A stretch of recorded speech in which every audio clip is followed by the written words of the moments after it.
Hey everybody, I'm Scott. It's fundraising time again at antiwar.com. We need your help, and here's how you can help.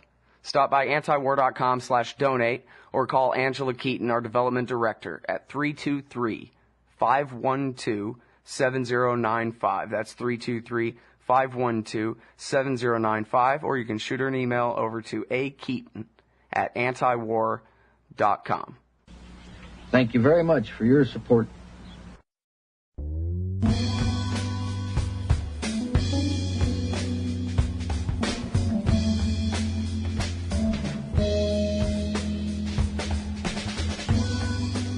All right, everybody, welcome back to the show.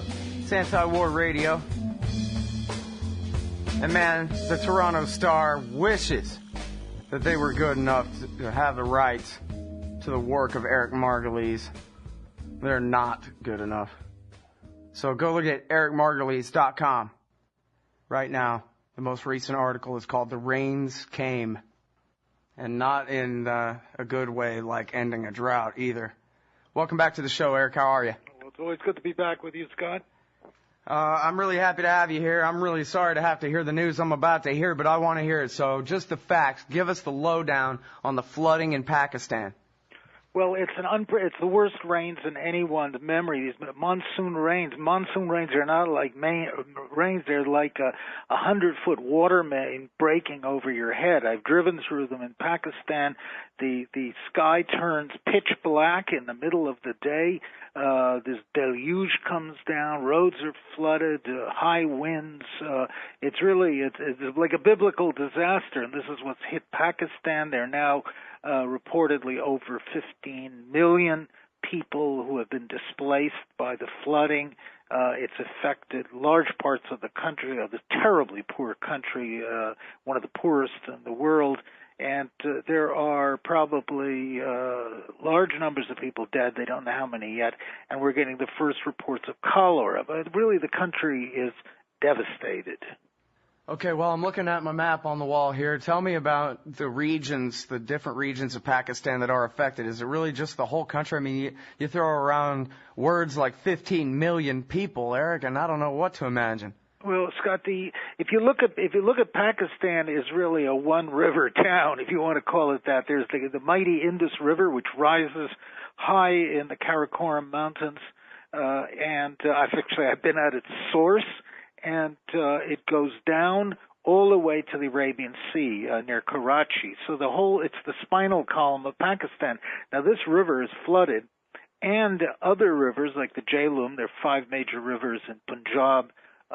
Some of them are flooding. There's this huge wall of water coming down from the mountains in the north, and we're in the second wave now, and another wave apparently is coming. So what used to be called the Northwest Frontier Province, where U.S. drones are continuing attacking so-called militants in spite of these floods, but that area, plus Punjab further down, and now Sindh, the southern region, are all experiencing extensive flooding, which is destroyed roads, bridges, factories, agricultural irrigation systems, this year's crops, and Pakistan's only major foreign exchange earner, which is cotton. Well, that's our only foreign exchange earner? But practically. I'm sorry. Man, well, so tell me this, because, I have no idea about the geography of this place. Is it the case that maybe Peshawar or Karachi or some of these other cities are far enough away from the floodplain and or high enough at a different elevation where they're going to be spared? That's right, Scott. There have been no reports of major flooding in the cities, but what they are doing is getting a flood of refugees, because Pakistan now has 15 or maybe 20 million by now, I don't know, because there are a lot of people moving around, of refugees who have to be fed. They have no water, they have no shelter. They're absolutely desperate. And following the floods, there's going to be intense heat.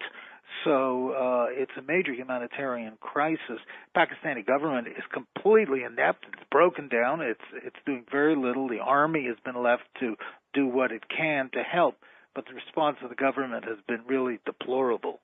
So, well, I mean, I guess it's a good thing to hear that the major cities are out of the way. I mean, you'd be talking about the destruction of the whole society at that point, but certainly you're talking about the whole society on hold now to try to do something about this. All regular business is off, basically, right?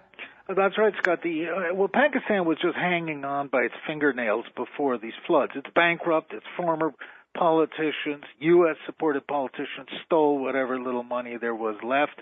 The country is essentially destitute. It lives on American handouts. It's become a beggar nation. And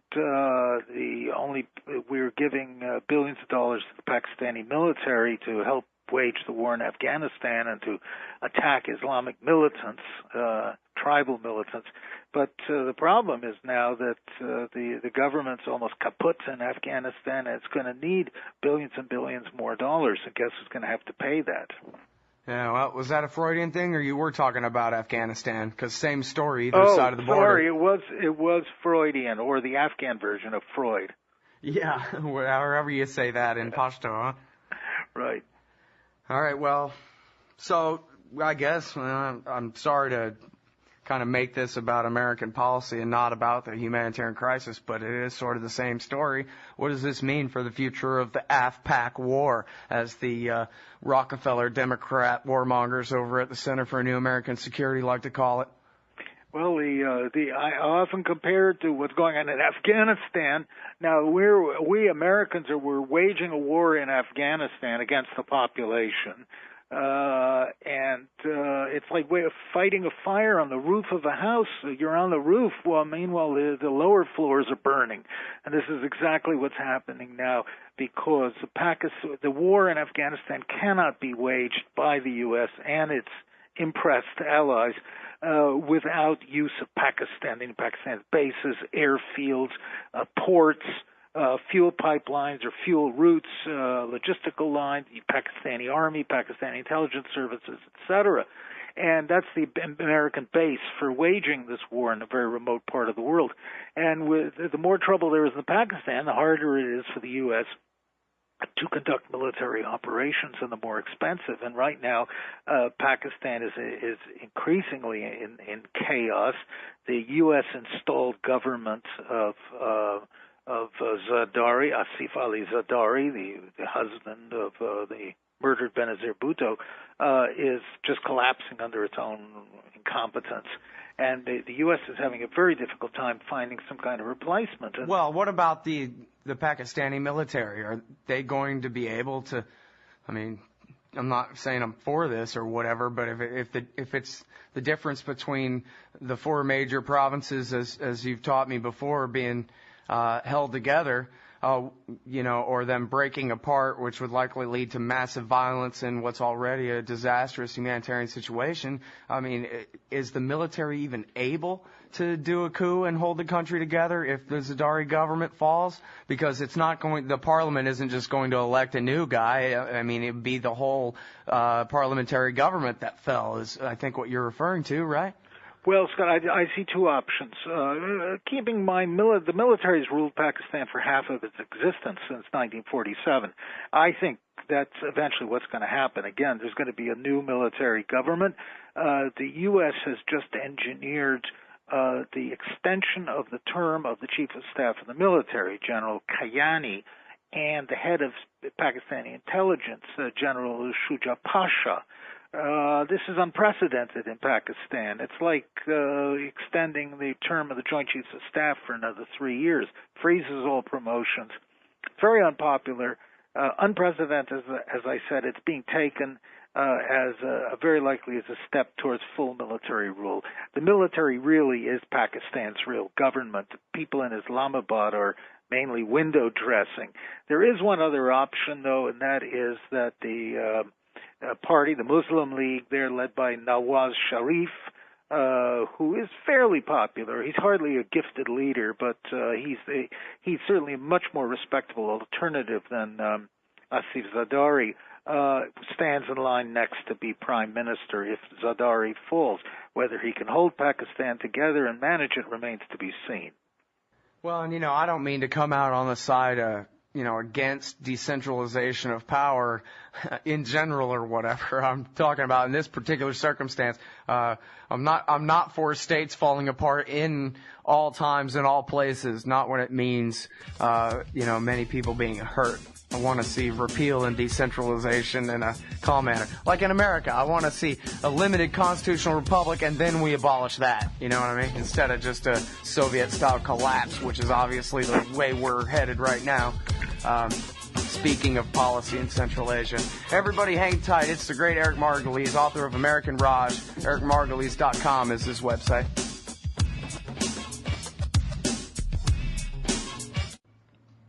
You can put the Liberty Radio Network on the air in your area. Visit broadcast.lrn.fm to learn how. Broadcast.lrn.fm.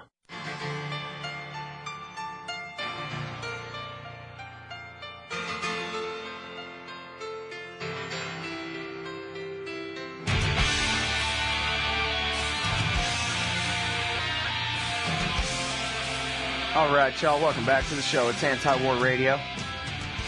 I'm Scott Horton. I'm talking with Eric Margolis. He's the author of American Raj. Liberation or domination? I think the answer to that's pretty obvious. His website is ericmargolis.com. You can also read, I believe, everything that he writes at LouRockwell.com. And we link to virtually all of it at antiwar.com as well. So now we're talking about the legitimacy, such as it is, of the government of Pakistan and the effect that this horrible flooding is going to have on the stability of that state and American policy in the region. And I guess I'll just let you talk some more because I know you got all kinds of things to say here. Well, Scott, it's a little bit dismaying that the Washington's primary reaction to this was a political rather than a humanitarian concern. Pakistan is unpopular. It's true, but this is a terrible human catastrophe. The suffering there of these poor people with no homes, no food, no water, and no shelter is millions of them is really heartrending. Pakistan is supposed to be a close American ally. The concern being expressed very much in the States is that, this is going to help Muslim Islamic groups.